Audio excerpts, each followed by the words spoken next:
everyone, it's Miss Kate. Miss Hazel is not here today. She is at home, so I'm sure she says hi, but she's not here. So today we're going to be inspired by an artist who is still really well known, but when I was younger, I can't remember what years it was, so it was like the 80s or the 90s, Laurel Burch and her artwork was a big part of my life. I had bags and earrings, and I think I even had a necklace of hers. And anyway, she was big at that time. And I was looking at some cardboard, and I thought, oh, we should do something around Laurel Burch. So this is what I made. You can, of course, make anything, but I'm going to show you what you need for this. So just some cardboard. I cut, we cut up a box from something and have this. And then some paint and some glue. And that's really all you need. I'm going to show you how to do the start of it, and then I'll show you how to put it together. So what I did was I took this piece of cardboard and I outlined a shape. When I think of Laurel Burch, I think of this shape cat. If you look at her work, you'll see some that are sprawled out. They almost look boneless. So you could do that one if you wanted to, but this is the one that inspired me. So I would cut this out. And I like the little bit of the front paws showing like this. And then using another piece of cardboard, I'm going to draw out what I think of as the shape of the head. It's sort of like, it looks like a hill. And I'll cut it out and it'll be this direction. And then some triangles for ears.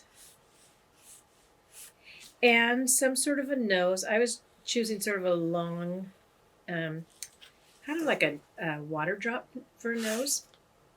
And then some eyes. And I may have to adjust these eyes because I didn't check them out to see if they're the right size. Some circles for the pupils. And then I'll also want to add some whiskers. So what I'm going to do is I'm going to paint one piece and then I'll cut the whiskers and glue them on. So here are all the pieces that I would want to cut along with the big body. And then I'm going to start to paint. So we're going to switch over and pretend like I just painted. And I'll show you all the pieces. So in everything that I've seen of Laurel Burch's, she did a lot of bright colors. Sometimes they were darker colors, but they had patterns on them. So the colors were kind of whimsical. I love them. So I painted my piece of cardboard. And I started with red. I added in some white and then added in some yellow to give it sort of that shape like this. I then, even while the paint was wet, I decided to outline the tail in black. So I took some black paint and I just painted what I thought of as a tail design. Painted in there, added some detail on the stripes, and then I let that dry. I took the head shape and I painted that. I painted my nose, the outside of the eyes, the pupils, and my ears. And then this is the piece I'm going to use to cut for whiskers. So when it's time to put it together, I'll take them off this board. I will take my, I'm going to do it this way and I'll show you. I will take my body and I'm just using regular glue. You could use, let me think, if you have tacky glue, that would work. I would suggest not using a glue stick because I don't know how well that would hold. You could try it if that's all you have, but I would suggest not doing that. So I'm going to put the head there. This head I'm going to have sort of at an angle, like maybe he's looking at us this way. And I'll add on the eyes. And I did check to make sure these eyes were the size that I wanted before I did this. I'm going to do all of this, and then I'll show you the whole finished piece of it. So I've got those. I'm going to glue down the pupils. If you get a chance to look at her artwork, please do, because I think that you'll like it. The colors are interesting. She also did something, she learned about cloisonné, which is a French word, but it is using metal and enamel, but like a lot of people use different kinds of paint now, and making sections with the metal and then putting the enamel in between. So if you look at it, a lot of pieces of jewelry were made using that cloisonné style or technique.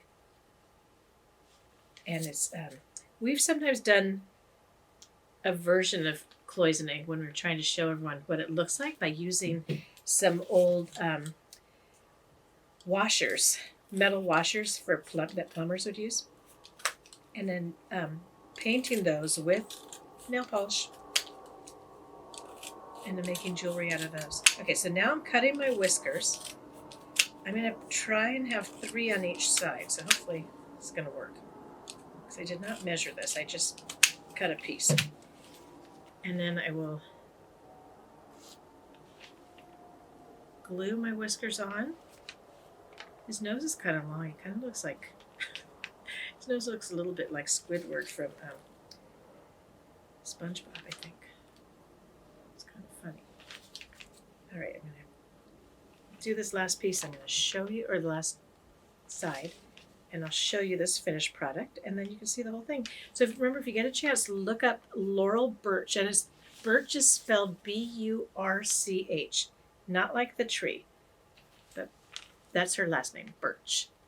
And I think that you'll like what you find at first. Okay, so here we go.